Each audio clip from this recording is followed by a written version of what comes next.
A friend of me was asking me recently, she said, Jamal, when are you gonna make the jump from being a community organizer to being a politician? She said, you have thousands of people that wear my block, my hood, my city gear, hundreds of volunteers throughout the city.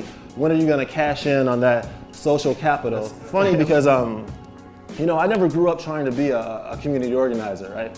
I respect the title, and it deserves a lot of notoriety because of people like, Reverend Arthur Brazier, Dr. Leon Finney, Saul Alinsky, what they were able to do in the 1960s, organizing rent strikes with no LinkedIn, no Facebook, no social media at all. It was amazing. We ain't got no excuses today. They did it without any social media. So my earliest memories are being around volunteers, just being in awe of volunteers.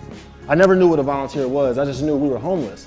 And I knew that the people that would give us food from behind the counter, especially around Thanksgiving time, they were so nice of people. I was like, man, when I get older, I want to give back like that. That's amazing. I was like 8 years old seeing these people give me food.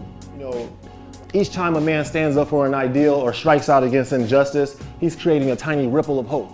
And when those ripples come together, they can create a wave that'll knock down the mightiest walls of oppression.